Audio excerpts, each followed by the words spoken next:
ઓમ નમો નારાયણ. જય શ્રી કૃષ્ણ મિત્રો. ભક્તિમાર્ગ ચેનલમાં ફરી એકવાર તમારું હાર્દિક સ્વાગત કરું છું. મિત્રો, નારાયણ કવચ અત્યંત પાવન અને શક્તિશાળી સ્ત્રોત છે, જે શ્રીમદ ભાગવત મહાપુરાણમાં છઠ્ઠા સ્કંદના 8મા અધ્યાયમાં આવેલું છે. આ કવચનું પઠન આપણી અંદર દૈવી શક્તિઓને જગાડે છે અને બધી બાજુઓથી આપણું હર હંમેશ રક્ષણ આપે છે.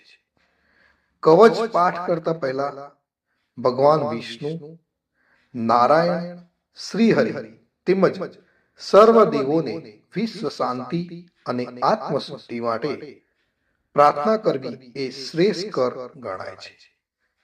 તો આપણે આપણા પરિવાર તેમજ વિશ્વના કલ્યાણ માટે શ્રી હરિને સૌ પ્રથમ પ્રાર્થના કરીશું. પછી આપણે સંપૂર્ણ નારાયણ કવચનો પાઠ કરીશું. પ્રાર્થના. હે પરમ નારાયણ, અનંત આદિ વાસુદેવ, હે જગતના દાતા, ધર્મના રક્ષક, આજે હું આપની શરણ આવી ભય મુક્તિ, શાંતિ અને શુદ્ધિ માટે હું મારા મન, વાણી અને કર્મથી આપની આરાધના કરું છું. હે દયાના સાગર, અમારી ભૂલ ચૂકને માફ કરી અમારું રક્ષણ કરો.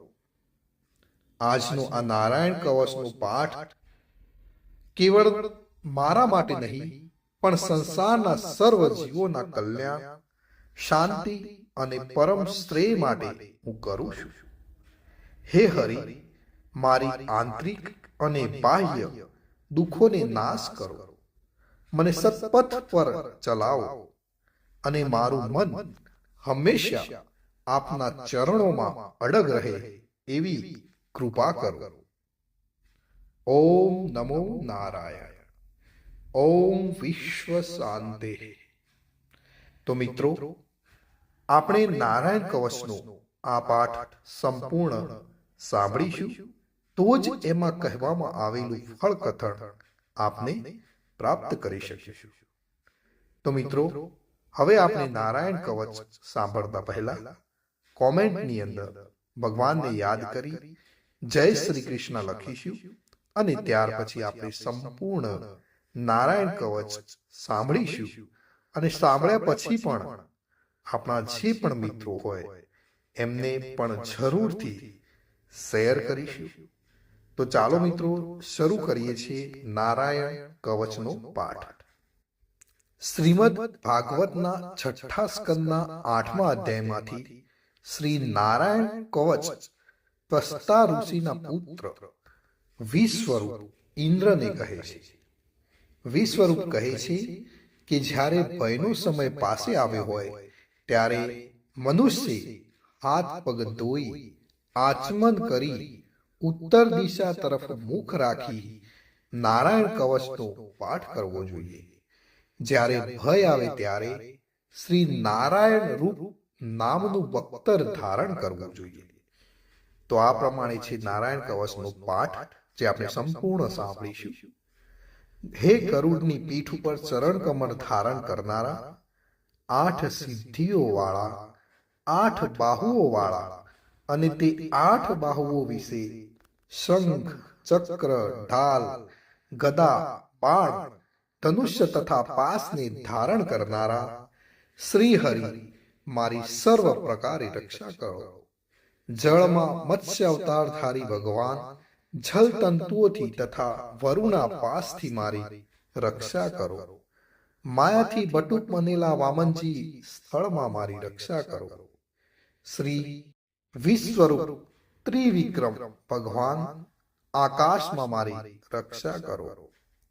જેના અઠહાસ્યથી દિશાઓ ગાજી ઉઠી હતી અને ગર્ભિણીઓના ગર્ભ પડી ગયા હતા, તેવા નૃસિંહ ભગવાન દુર્ગ, વન અને યુદ્ધ ભૂમિમાં મારી રક્ષા કરો.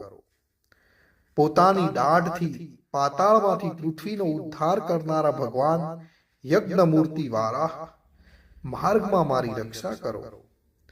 પરશુરામ ભગવાન પર્વતોના શિખરોમાં મારી રક્ષા કરો, અને ભરતના મોટા ભાઈ રામ ભગવાન તથા લક્ષ્મણ પ્રવાસમાં અમારી રક્ષા કરો.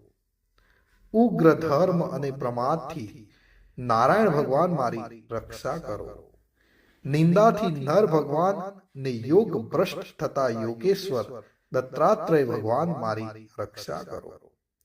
ત્રણેય ગુણોના સ્વામી ભગવાન કપિલ કર્મ બંધનથી મારી રક્ષા કરો. સંત કુમાર કામદેવથી મારી રક્ષા કરો. હયગ્રીવ ભગવાન રસ્તામાંથી જતા અને દેવોને પ્રણામ ન કરવા રૂપી અપરાધમાંથી મારી રક્ષા કરો. હે દેવર્ષિ શ્રેષ્ઠ મુનિ નારદ ભગવાન, ભગવાનની પૂજામાં જે કોઈ વિઘ્ન નડે તેનાથી મારી રક્ષા કરો.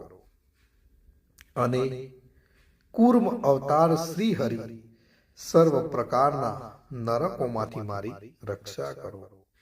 અયોગ્ય ખોરાક થી ભગવાન ધન્વંતરી મારી રક્ષા કરો. જીતેન્દ્રિય ભગવાન ઋષભદેવ કામ ક્રોધ આદિના ભયમાંથી મારી રક્ષા કરો. યજ્ઞાવતારી ભગવાન લોક અપવાદથી મારી રક્ષા કરો. બલભદ્ર ભગવાન મનુષ્ય તરફથી થનારા ઉપદ્રવોમાંથી મારી રક્ષા કરો. અને ક્રોધોવેશ સર્પ ગણો ભગવાન થી શેષ ભગવાન મારી રક્ષા કરો. ભગવાન વેદવ્યાસ અજ્ઞાનથી મારી રક્ષા કરો. પાખંડીઓના ટોળામાંથી ભગવાન બુદ્ધ મારી રક્ષા કરો. ધર્મની રક્ષા માટે અવતાર લેનાર ભગવાન કલ્કી કાળના મૂળ રૂપ કળિયુગથી મારી રક્ષા કરો. હે કેશવ ભગવાન પ્રભાતમાં ગદાથી મારી રક્ષા કરો. હે વેણુધર ભગવાન ગોવિંદ આ સંકટ કાળમાં મારી રક્ષા કરો. ઉદાત શક્તિ નારાયણ ભગવાન પ્રાહન કાળમાં મારી રક્ષા કરો. અને ચક્રધારી ભગવાન વિષ્ણુ મધ્યાહન કાળમાં મારી રક્ષા કરો. મધુ દૈત્યને મારનારા ઉગ્ર ધનુર્ધારી ભગવાન વિષ્ણુ ત્રીજા પહોરમાં મારી રક્ષા કરો. બ્રહ્મા વિષ્ણુ અને રુદ્ર એ ત્રણ મૂર્તિવાળા ભગવાન માધવ સાયકાળમાં મારી રક્ષા કરો. ઇન્દ્રિયોના સ્વામી ઋષિકેશ ભગવાન પ્રદોષ કાળમાં મારી રક્ષા કરો. પદ્મનાભ ભગવાન કેવળ એક અર્ધ રાતથી પહેલાના કાળમાં અને અર્ધ રાતે મારી રક્ષા કરો. શ્રી વત્સ સિંહધારી ભગવાન એવા ઈશ શ્રી વિષ્ણુ પાછલી રાતે મારી રક્ષા કરો. તલવારધારી ભગવાન જનાર્દન મળસકામાં મારી રક્ષા કરો. દામોદર ભગવાન સંપૂર્ણ સંધ્યાઓમાં મારી રક્ષા કરો. કાળમૂર્તિ ભગવાન વિશ્વેશ્વર સૂર્યોદય પહેલાના કાળમાં મારી રક્ષા કરો. હે પ્રલય સમયના અગ્નિ જેવી તીક્ષ્ણ ધારવાળા ચક્ર, વાયુવાળા અગ્નિથી જેમ સૂકું ઘાસ બળીને ભસ્મ થાય તેમ અમારી શત્રુ સેનાને ભસ્મ કરો. હે વ્રજના જેવા તીક્ષ્ણ સ્પર્શવાળા તણખાઓથી ભરેલી ગદા, તમે ભગવાનને પ્રિય છો. તમે કુષ્માંડ યક્ષ રાક્ષસ ભૂત તથા ગ્રહોનો ભૂકો કરી નાખો તથા શત્રુઓના ચૂરે ચૂરા કરી નાખો. હે પંચજન્ય શંખરાજ શ્રી કૃષ્ણ ભગવાન તમને ફૂંકીને ભયંકર શબ્દ કરે છે અને તેનાથી શત્રુઓના હૃદય કંપે છે. હે પંચજન્ય શંખરાજ તમે રાક્ષસો, પ્રમથો, પ્રેતગણ, માતૃકાગણ, પિચાસ, બ્રહ્મ રાક્ષસ તથા બીજા ઘોર દ્રષ્ટિવાળાઓને નસાડી મૂકો.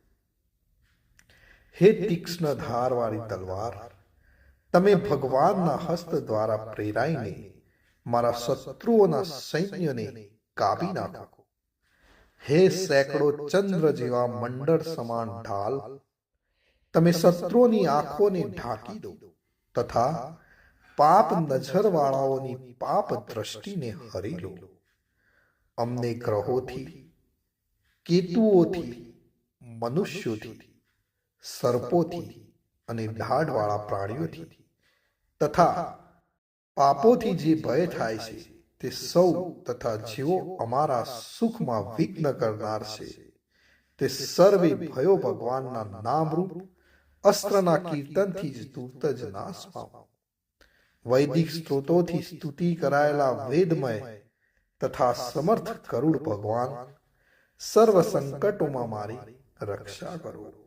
તથા વિશ્વસેન ભગવાન પણ પોતાના નામો લેવા વડે સર્વ સંકટોમાંથી મારી રક્ષા કરો.